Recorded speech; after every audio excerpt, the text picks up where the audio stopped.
Alpha King Garrick Thorne returned to Blackridge Keep before dawn, one full day earlier than anyone expected. Snow clung to his dark cloak and melted against the leather covering his shoulders. His horse breathed white clouds into the frozen air as the gates opened without ceremony. No horns sounded. No servants hurried forward. The guards bowed, but none of them looked directly at him. Garrick noticed. A king who had survived ambushes had learned to fear silence more than shouting. "How are my children?" he asked. The gate captain hesitated for half a breath. "Resting, Your Majesty." It was a smooth answer. Too smooth. Garrick handed the reins to a stable boy and crossed the courtyard alone. 6 days of border negotiations had left him exhausted, but thoughts of Lyra and Finn had kept him awake through the final night's ride. The reports said they were improving. Their fevers had faded. Their appetites had returned. The royal healer claimed the twins had slept peacefully for 3 nights. Garrick had wanted to believe every word. Inside the royal wing, the nursery door stood open. The beds were empty. A bowl of untouched porridge rested on the table. The fire had gone cold. One blanket lay twisted on the floor beside Finn's wooden wolf. Garrick's own wolf rose beneath his skin. Lyra? No answer. Finn? Only the wind moved through the curtains. He stepped into the hallway and caught the arm of a passing servant. The young woman went pale. "Where are the heirs?" I thought they were sleeping, my king." "You thought?" Her gaze shifted toward the eastern windows. That was when Garrick saw the smoke. A thin silver trail rose beyond the fortress walls, curling above the frozen Moonrose garden. His heart stopped. Moonrose Cottage had been sealed for 6 years. No fire had burned in its hearth since the night Luna Celeste died there. Garrick released the servant and moved toward the eastern stairs. "Call the guard," she whispered. No. If someone had taken his children, he would not announce his approach, with 20 armored men. He trusted no one until he understood why his nursery was empty, while every report claimed otherwise. He crossed the garden through knee-deep snow. The cottage appeared between pale rose bushes, its stone walls silver beneath the moon. The royal seal remained unbroken across the front entrance. Yet warm light glowed behind the curtains. Garrick circled the building.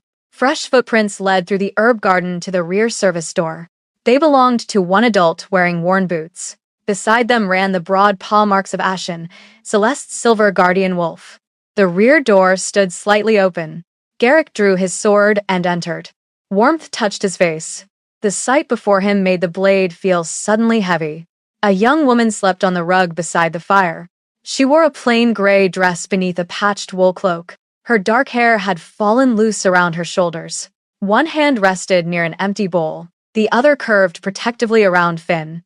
His son was tucked against her chest, clean and wrapped in one of Celeste's old blue blankets. Lyra slept against the woman's back. Her hair had been washed and braided. Her cheeks, pale for weeks, carried a faint color again. Both children were breathing calmly. No coughing, no trembling, no frightened cries. At the woman's feet lay Ashen. The old wolf had allowed no healer, soldier, or servant near Moonrose Cottage since Celeste's death. It had scarred 2 men who tried to remove it and nearly killed a third. Now Ashen rested with its head upon the stranger's ankle. Garrick took 1 step forward. The wolf's eyes opened. A deep growl rolled through the room. Ashen rose slowly and placed its scarred body between Garrick and the sleeping woman. Garrick tightened his grip on the sword. Ashen. The wolf knew his voice. It had fought beside him. It had guarded his wife. But it did not move aside. The woman stirred. Before her eyes opened, her arm tightened around Finn as though her body had learned to protect him even in sleep. Garrick had faced armies without fear. Yet something inside him broke at that small movement. His children trusted her enough to sleep. The most dangerous wolf in his kingdom trusted her enough to stand guard. And Garrick did not even know her name. Finn shifted beneath the blanket. His eyes opened only slightly. "Papa? I'm here." The boy did not reach for him. Instead, he pressed closer to the stranger. "Don't let them take us back." Garrick lowered the point of his sword. "Back where?" Finn's eyelids fluttered. "To the blue medicine." The room became colder, despite the fire. Garrick looked toward the table. Beside a bowl of broth stood a small glass bottle filled with pale blue liquid. The young woman's eyes opened. She saw Garrick. then the sword, but she did not scream. She slowly moved both hands where he could see them. "Who are you?" he demanded. Her gaze dropped to the bottle. Fear entered her face. Not fear of the blade, but of what he was holding. "If that came from their nursery," she said quietly, "someone wanted your children sick." Her warning settled over the cottage like smoke. Garrick stared at the blue liquid, then at the woman kneeling beside his children. Her face was pale from exhaustion, but her eyes remained steady. She did not beg. She did not reach for the bottle. She watched him. "Explain. First, check your son's breathing." His jaw tightened. "You are in a sealed royal cottage with both heirs. And Finn is still wheezing." The boy shifted against her chest, proving her point. Garrick lowered his sword and knelt. He placed 2 fingers beneath Finn's jaw. The pulse was fast, but stronger than it had been in weeks. Finn's breath caught once, then eased when the woman rubbed slow circles between his shoulders. The movement was practiced. Not theatrical. Not frightened. She had done this before. "Who are you?" Garrick asked again. "Mara Ellison." The name touched something faint in his memory, then vanished. "What rank?" "None worth announcing." That was not an answer. "I work in the Eastern Laundry and tend the memorial herbs." Garrick's gaze sharpened. A laundry omega crossed a royal seal alone. "The seal is still on the front door. I used the service entrance." "And you happen to possess a key?" Mara reached slowly into her pocket and removed a worn brass key. A tiny moonrose had been carved into its handle. "I was given one." "By whom?" For the first time, hesitation cracked her calm. "Luna Celeste." Even Ashen stopped growling at the name. Garrick studied Mara more carefully. She wore no stolen jewelry, no hidden crest, no weapon except a kitchen knife resting near the hearth. Her boots were split at the seams. Her hands were scratched, red and swollen from cold. Nothing about her looked powerful enough to breach a kingdom alone. "How did my children get here?" "I did not bring them." "Then who did?" "Ashen found them near the old nursery passage." Lyra was carrying Finn. He could barely breathe. Lyra opened her eyes. "She didn't take us, Papa. Nah, we ran." Garrick went still. The nursery passage had been built before his grandfather's reign. It connected the royal wing to the cottage's root cellar so children and expectant mothers could be moved during a siege. He had believed it was sealed. Clearly, someone had been mistaken. Or someone had lied. Footsteps pounded outside. 4 guards entered through the rear door, followed by Lord Cedric Vale, High Steward of Blackridge Keep. His silver hair remained perfectly combed despite the early hour. His eyes moved first to the blue bottle, then to Mara, and only afterward to the children lying safely beside the fire. "There she is," Cedric said. "The Omega dismissed after the Luna's death." Mara's shoulders stiffened. Garrick heard the accusation hidden inside the sentence. "You knew she was here?" Cedric paused too long. "I knew she had become unstable." "That was not what I asked." No one in the room moved. A young stable boy stumbled into the cottage between 2 more guards. One hand had been twisted behind his back. The other remained clenched around a folded scrap of paper. Garrick recognized him as Eli Mercer, the quiet boy who tended the Eastern horses. "Release him." The guards obeyed. Eli nearly fell before catching himself against the wall. Mara looked at the note in his hand. "Did you find her?" Eli shook his head. "Captain Keen stopped me before I reached the lower road." Garrick turned toward Mara. "Find whom?" "Nurse Maeve. She sent me here." Eli opened his hand. The note was creased and damp, but the words remained clear. "The blue bottle has returned." Garrick read them twice. 6 years had passed since Celeste's death, yet everyone in the room seemed to understand that message except him. "What bottle?" Mara looked toward the sleeping children. "The same kind given to your Luna after the twins were born." A guard gave a disbelieving laugh. "Your Majesty, she washes sheets. She could not possibly understand royal medicine." Mara glanced at the mud and dried blood on his gloves. "No," she said. "I usually wash the evidence left by people with cleaner titles." The guard's smile vanished. Finn almost smiled. Lord Cedric folded his hands. "Surely we are not allowing a frightened child and a disgraced Omega to accuse the royal household." Garrick looked toward the High Steward. Cedric had overseen Blackridge Keep for more than 20 years. He controlled household appointments, supply records, guard rotations, and the seals used for administrative orders. Garrick's father had trusted him. For years, Garrick had done the same. That trust no longer felt like certainty. It felt like a habit. The rear door opened again. Royal healer Harlan Voss entered carrying a leather case and wearing the offended expression of a man interrupted during an important meal. I was told the heirs were found with an intruder. Ashen rose before Harlan crossed the threshold. The silver wolf's lips pulled back, revealing worn but deadly teeth. Harlan stopped. Control that animal. Mara did not touch Ashen. She merely whispered, "Easy." The wolf remained between Harlan and the children. Garrick watched the healer's right hand. A faint blue stain marked the edge of his thumbnail. "You treated my wife the night she died," Garrick said. Harlan lifted his chin. "I did everything medicine allowed." "Was Mara there?" A silence followed. Harlan glanced at Cedric before answering. "A servant may have carried linens. I cannot remember every lowborn girl who entered the room." Mara's face changed, but her voice did not. "You remembered me when you blamed me." Garrick looked at her. "For what?" Cedric answered. "The official record states that medicine disappeared under her watch. The Luna declined shortly afterward." "The medicine did not disappear," Mara said. "I knocked the cup from his hand because Celeste said it smelled wrong." Harlan laughed once. Grief has improved her imagination. Ashen lunged so quickly that Harlan dropped his case. Glass vials scattered across the floor. The wolf did not bite him. It planted one paw on Harlan's sleeve and growled at the blue stain on his glove. Garrick remembered trained wolves finding poison in battlefield wells. Ashen had possessed the sharpest nose in the royal pack. "Take off the glove." Harlan swallowed. "This is absurd." "Then it should be easy to obey." The healer removed it. Beneath his fingernails, the same pale residue shone in the firelight. Cedric spoke immediately. "Royal healers prepared dozens of compounds. A matching color proves nothing." That was true, but Cedric's eagerness to explain it disturbed Garrick. He ordered every vial sealed, and the birth ledger brought from the archive. The ledger arrived beneath a layer of dust. Harlan's name appeared on the page, recording the twins' birth. Nurse Maeve's appeared. Mara's did not. The page ended with a narrow, perfectly straight edge, where a section had been cut away with a blade. Finn stirred near the fire. "He gave us the medicine," the boy whispered. Harlan went pale. Garrick closed the ledger. Someone had erased Mara from the night his children were born, and whoever was responsible had believed no one would ever ask why. Garrick sealed the cottage and placed his own personal guards around the Moonrose garden. Cedric objected. "Frightening the household will only spread panic. Then they may panic over a missing page." Garrick sent the blue bottle north with a trusted rider.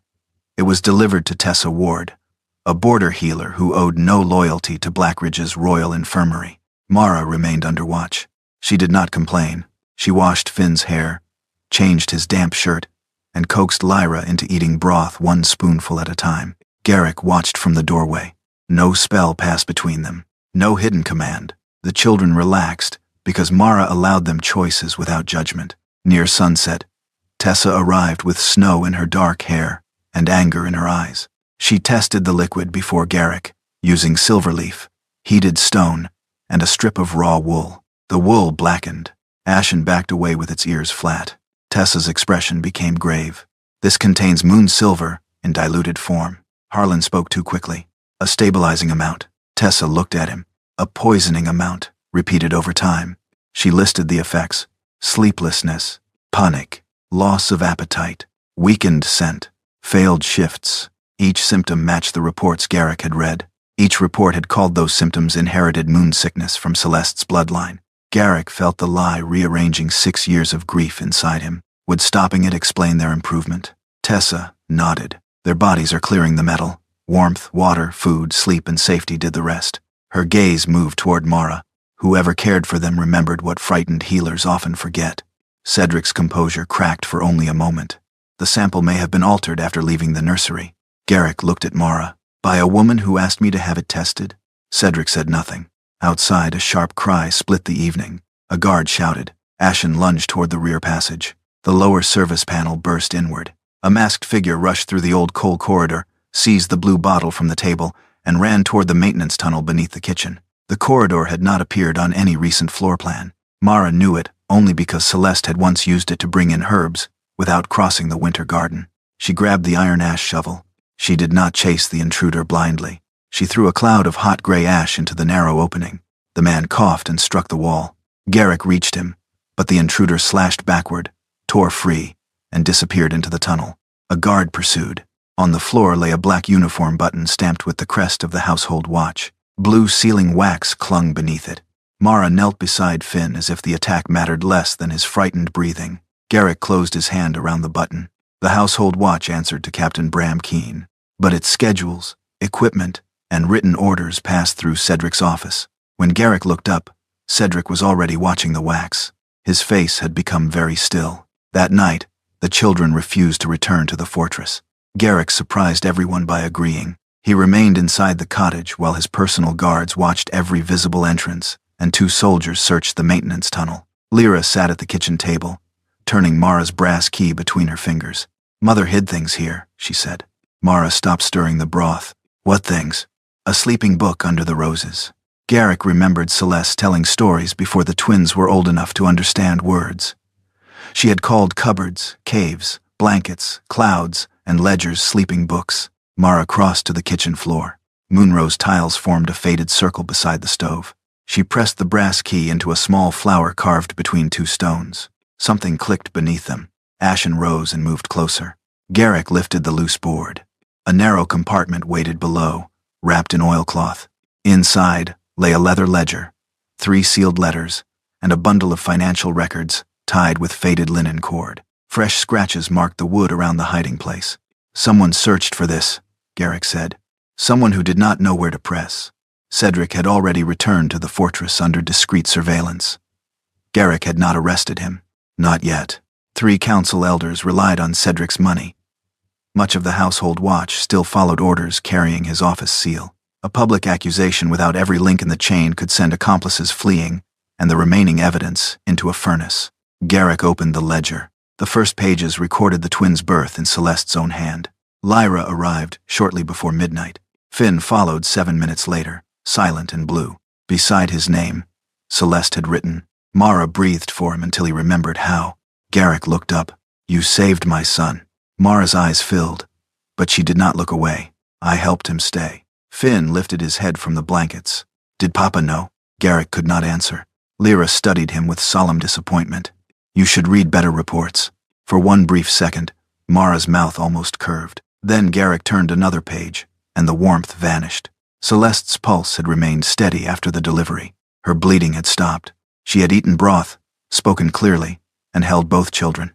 3 hours later, Harlan had given her a recovery draft. The next line shook beneath Celeste's pen. "Bitter metal. Wrong scent." Mara tried to stop him. After that, another hand had completed the page. The writing claimed Celeste collapsed from complications of childbirth. Garrick recognized Harlan's precise script. Mara folded her arms tightly. She told him it smelled wrong. "I knocked the cup away. Guards dragged me outside before I could reach her again." Garrick opened the financial bundle. Payments from the war treasury had been redirected into 3 silver mines, owned through hidden relatives of a senior royal officer. Celeste had circled every transfer in red ink. At the bottom, she had written, "Tell Garrick, before the High Steward controls every seal." Garrick broke the first letter open. It was addressed to him, but the final section had been torn away. Only one unfinished sentence remained. "If anything happens to me, begin with C." The fire cracked. No one spoke. Celeste had survived the birth. She had held their children. She had known she was in danger. And someone had spent 6 years making certain Garrick mourned the wrong story. Before sunrise, the council tower bell began to ring. Deep, relentless, calling every elder to an emergency session. Tomorrow would mark the 90th day since Lyra and Finn had first been diagnosed with moon sickness. Under Silverpine law, if both heirs failed to control their wolf forms for 90 consecutive days, the council could appoint a Lord Protector to manage the treasury, household guard, and succession council. Cedric stood before the black oak table as though nothing had changed. He presented the law and demanded an immediate examination. "For the protection of the heirs," he said, "the kingdom must be prepared." Cedric then modestly suggested himself as the person best suited to carry that burden. Garrick listened without revealing Celeste's records.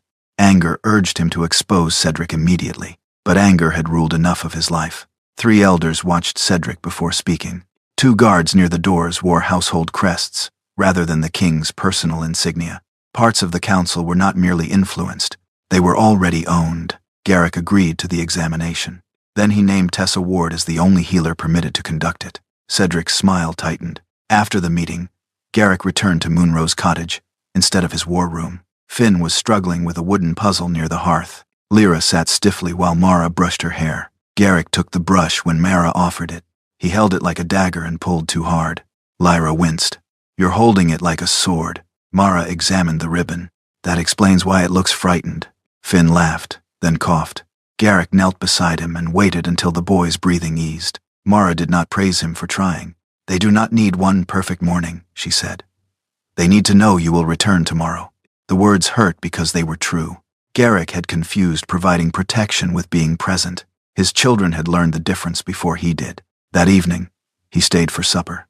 He burned the oats while trying to warm them over the fire, filling the cottage with bitter smoke. Mara opened a window. "Wars, borders, royal decrees," she murmured. "But oats remain undefeated." Garrick looked into the ruined pot. "I was not informed they required strategy." Even Lyra smiled.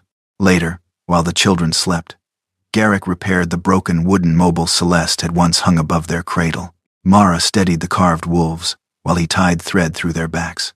Their hands brushed once. Neither moved away. Garrick felt his wolf settle beneath his skin, calmed by rosemary, linen, and the warmth of her scent.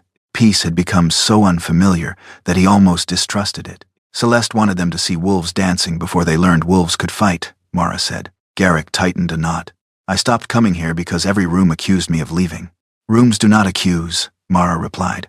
"People do. We borrow their voices when we already agree with them." He looked at her not as a suspect or a servant, but as someone who carried grief without letting it harden her heart. Before dawn, pounding shook the cottage door. Captain Keene entered with 6 guards and a sealed order authorizing a search of Mara's quarters. Garrick read the signature at the bottom. It appeared to be his. The seal looked convincing, but the order had been issued while he sat inside the council chamber. Cedric had stopped pretending the investigation was harmless. Somewhere in the fortress, he was preparing a trap. Mara rose. "There is nothing in my room." Garrick believed her. But belief alone could not protect her from a council waiting for proof. He ordered the search conducted under the supervision of 2 personal guards. Within the hour, 6 bottles of moon silver were found beneath Mara's bed. They had been wrapped in Celeste's silver ribbon. The ribbon had disappeared from the late Luna's dressing box the morning after her death. 6 bottles of poison rested on the council table, while Mara stood between 2 guards. Cedric rose slowly. "The evidence is regrettably clear. This woman possessed the poison harming the heirs, the missing ribbon of our late Luna, and secret access to forbidden ground." His voice carried sorrow so perfectly measured that Garrick wanted to tear the performance apart barehanded. Harlan stood near the elders. "I recognize the bottles," he said. "They resemble compounds Mara prepared during Celeste's final night." Mara looked at him without blinking. "You recognize your own handwriting too. That has never stopped you from changing history." Whispers moved through the chamber. One elder demanded immediate execution. Another called Mara cursed. She neither pleaded nor protested. Her silence was not surrender. Garrick recognized it as the stillness she used when the children panicked, saving her strength until someone finally asked the question that mattered. "Who entered her room?" he asked. Keene answered that 3 household guards had conducted the search. "Whose order?" Keene hesitated. Cedric answered instead. "Yours, Majesty." Garrick held up the copied warrant. "Then my signature has learned to travel without me." Some elders shifted uneasily. Cedric pressed forward. "Delay endangers the heirs." Garrick wanted to free Mara where she stood. Instead, he said, "Mara Ellison will remain under my personal guard until the source of these bottles is proven." Pain crossed her face before discipline hit it. A locked room is still a room where inconvenient women can disappear. Garrick lowered his voice. "No one will touch you. You do not have to believe me because your wolf does," she said. "But I hoped you might believe what you had seen." He had no answer gentle enough to repair the wound. Mara was placed in the eastern solar, guarded by soldiers who answered only to Garrick. To the council, it resembled imprisonment. To Garrick, it was the only chamber Cedric's men could not enter without crossing his personal watch. His mistake was not the protection. It was failing to explain it. Before sunset, smoke rose from the royal archive. Flames consumed medical ledgers, guard rosters, and 6 years of household accounts before servants brought the fire under control. Nurse Maeve vanished during the confusion. Cedric announced that her disappearance proved a conspiracy linking Mara to Celeste's death and the children's poisoning. Inside the solar, Mara heard the alarm bells and closed her eyes. They are burning the past. Maeve may still be alive, Garrick said from the other side of the door. Then Cedric needs her frightened, not dead. Tessa arrived, carrying one recovered bottle wrapped in cloth. She examined the maker's mark pressed into its base. This glass was blown 2 weeks ago. Mara had been barred from the infirmary for 6 years. She possessed no key, clearance, or authority to enter it. Garrick carried the bottle back into the council chamber and set it before Cedric. You claim these came from Celeste's final night. The furnace mark says otherwise. Harlan went white. Keen lowered his gaze. Several elders stopped breathing. Garrick turned the bottle until the newest seal faced Cedric. Mara was forbidden from entering the infirmary. Maeve was removed before the poison appeared. My signature was forged, and my archives burned. His voice dropped into dangerous calm. Who placed these beneath her bed? Cedric did not answer at once. His fingers turned the signet ring on his hand before stopping when he realized Garrick was watching. You are grieving, my king, Cedric said. Grief searches for villains when accidents feel unbearable. Garrick ordered Mara brought into the chamber under his personal guard. When 2 household soldiers stepped toward her, he moved between them. The motion was small. Every wolf in the room understood it. No one touches her, Garrick said. Not on forged orders, not on planted evidence, and not because powerful men find a low-born woman easier to condemn than themselves. Cedric's expression hardened. You would place the kingdom in her hands? I would place justice above convenience. Garrick faced Captain Keen. Surrender command of the household watch. Keen's breath caught. For one moment, his hand moved toward his sword. Then he removed the insignia from his shoulder and laid it on the table. I obeyed Cedric's orders. Cedric's chair scraped against the floor. Keen continued, before fear could silence him. He controlled the medicine for my daughter. He said she would lose treatment if I questioned him. He changed the eastern patrols. He ordered us to ignore Moonrose Cottage. Keen looked at Mara. He sent 3 men to place those bottles beneath her bed. Why speak now? Cedric demanded. Keen lifted his head. Because last night you ordered Maeve killed. This morning you sent word that my daughter's medicine would stop, whether I obeyed or not. The chamber doors opened. Nurse Maeve entered beneath a guard's cloak, exhausted but alive. Eli walked beside her, clutching the folded warning note. Relief softened Mara's face when she saw the older woman. Then she noticed the bruises around Maeve's wrists. Keen lowered his head. I hid her beneath the eastern stables before Cedric's men reached the lower gate. It was the first decent order I had obeyed in months. Maeve placed a ledger of medicine deliveries before Garrick. Repeated moon silver shipments had been marked as sleep tonic for the royal nursery. Every order had passed through the High Steward's office. Eli added the note Mara had sent him to deliver, its time recorded in Maeve's hand. Together, their testimony formed a chain Cedric could no longer dismiss as grief, instinct, or omega deception. Harlan gripped the table. His knees weakened, but he remained silent. Cedric moved first. He overturned his chair and threw a packet of silver powder into the brazier. The chamber filled with choking smoke. Guards collided in the cloud. By the time Garrick reached the side passage, Cedric had vanished. Only his signet ring remained on the stones. Garrick did not stop to speak of feelings. He did not return to the solar. He looked toward Mara. The children. They ran. At Moonrose Cottage, the 2 personal guards were gone. A forged royal order had sent them to reinforce the western gate 10 minutes earlier. Tessa had been called to the infirmary by a false report that a child had stopped breathing. The cottage door stood open. 2 bowls lay overturned. Ashen paced near the nursery passage, snarling at a scrap of cloth caught between the stones. Finn's wooden wolf rested beneath it. On Lyra's bed waited a note, written to resemble Mara's hand. Meet me where your mother is waiting. Mara touched the signature. I never write Finn's name that way. Behind them, Harlan was brought into the cottage in chains. The healer stared at the open tunnel and began to shake. He kept the original medicine ledger here, Harlan said, in the root cellar. It was his insurance against the council elders he paid. If he believed he was trapped, he said he would burn everything. Garrick seized the front of Harlan's coat. How do we reach them? The main stairs, and an old ventilation shaft behind the Moonrose wall. Mara already knew it. During Celeste's final months, the narrow shaft had carried air into the root cellar when heavy snow blocked the outer vents. It was too small for an armored man. It was not too small for her. Cedric had taken the children through the nursery tunnel. Lyra held Finn's hand so tightly that his fingers ached. Cedric walked ahead carrying a blue lantern, speaking with false gentleness. He claimed Mara had been hurt and needed them below the cottage. Finn whispered that Mara never called the cellar below. Lyra understood too late. When she stopped, Cedric turned. His patient smile disappeared. Keep moving. The passage opened into the root cellar. Old shelves leaned beneath jars of dried herbs. A narrow iron storage cage stood against the wall. Cedric pushed the children inside and locked it. Above them, oil splashed across the floorboards. Then came the scrape of flint. Fire ran overhead with a hungry breath. Finn began to cry. Lyra pulled him close. Mara will come. Mara entered through the ventilation shaft behind the moonrose vines. She crawled on her elbows while heat pressed through the stones. Ashen followed until the passage narrowed, then turned back toward the cottage door. Mara dropped into the cellar, coughing. Finn cried her name. Cedric stepped from the shadows before she reached the cage. A knife shone in his hand. You should have stayed invisible, he said. It kept you alive.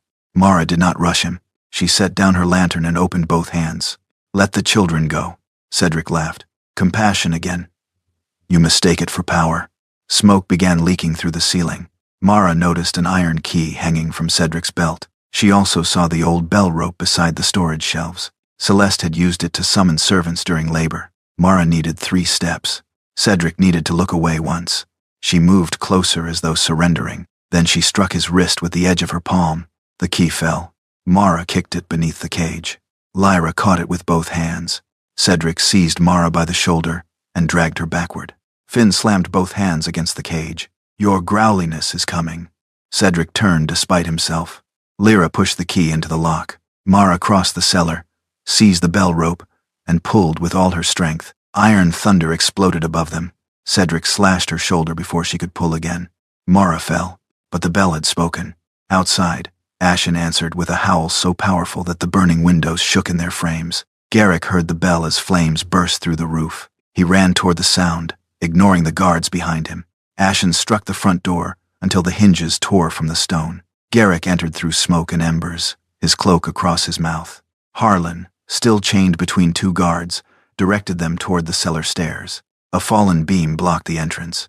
Garrick drove shifted claws beneath it and lifted until the soldiers dragged it aside. One guard found the hidden stone niche Harlan described. Inside lay the original medicine ledger bearing Harlan's signatures and Cedric's coded instructions.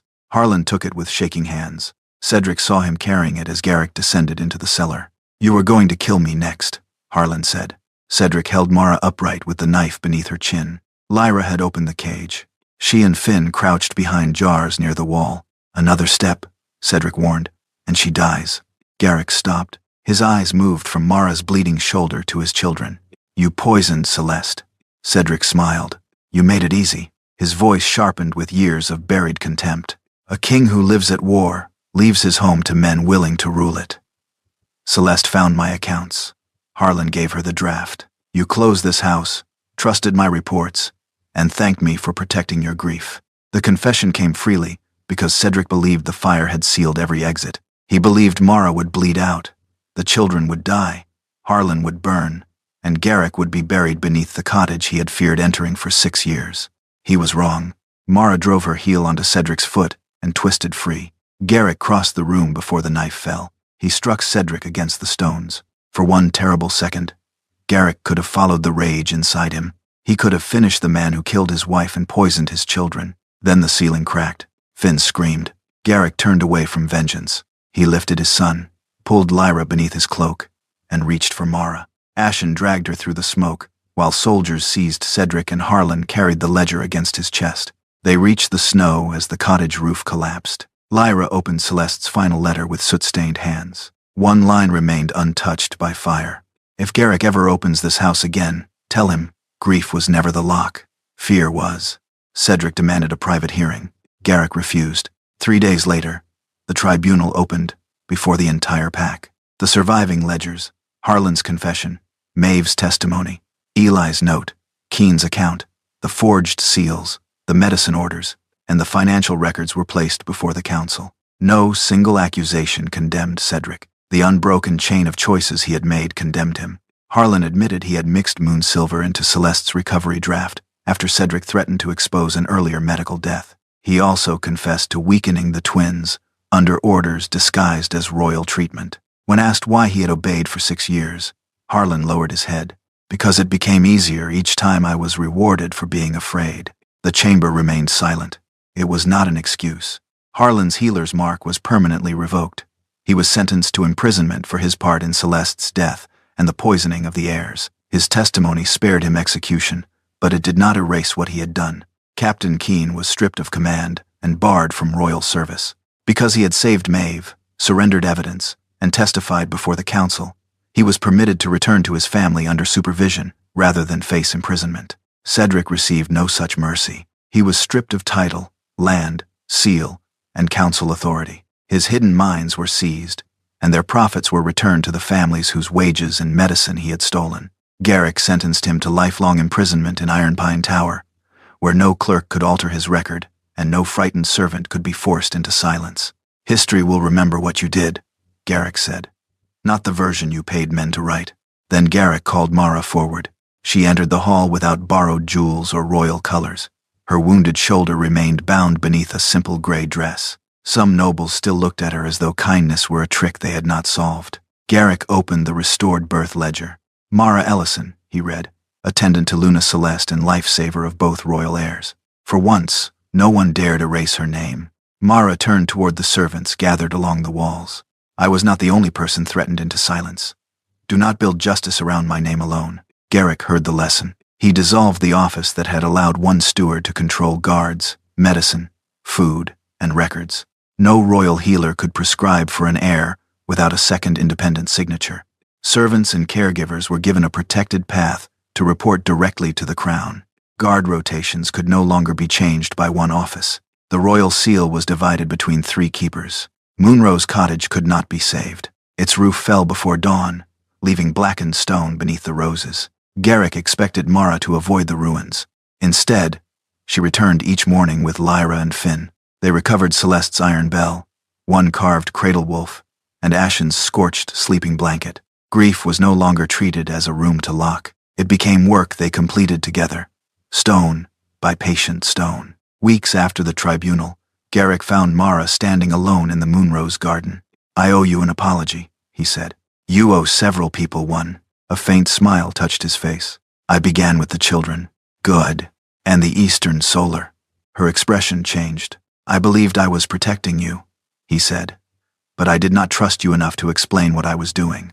Mara looked toward the ruins. Protection without a voice can feel very much like another cage. "I know." "No," she said gently. "You are learning." He accepted the difference. "I do not see Celeste when I look at you." Mara's eyes lifted cautiously. "Then what do you see?" "Someone I failed to hear. Someone I respect. Someone I would like to know, if she chooses to let me." Mara did not answer immediately. She did not need to. For the first time, Garrick was not asking her to prove herself. He was giving her room to decide. A year later, Celeste House stood where the cottage had burned. It welcomed sick children, exhausted parents, widowed caregivers, and Omega healers who had once been denied formal training. Mara directed the program. She answered to no private council and held authority in her own name. Garrick attended supper with the twins whenever he remained in Blackridge. When duty pulled him away, he told them where he was going, why, and when he intended to return. This time, he returned. On the first warm evening of spring, Garrick found Mara sitting on the rebuilt steps, while Ashen slept beneath blooming moonroses. Lyra and Finn chased each other through the garden. He carried no crown. He offered no order. "Would you stay?" he asked. "Not for the children, not for Celeste, and not because the kingdom expects it, but because there may be a life here you would choose." Mara studied him long enough to make an alpha king nervous. Then she smiled. "Yes." Garrick released a breath. She raised one finger. "But you are still forbidden from cooking oatmeal." He laughed. The twins came racing from the garden to demand an explanation. Their voices filled the house that had once held only secrets. Mara looked at the family beside her and understood that choosing a new life did not betray the one that had come before it. Celeste had not been replaced. She had been honored through the people who survived her. Mara had not been rescued by a crown. She had chosen herself long before the kingdom learned to value her. And Garrick had not become a better king because he defeated another enemy. He became one because he finally learned that protecting a kingdom began with listening to the lives hidden behind its walls.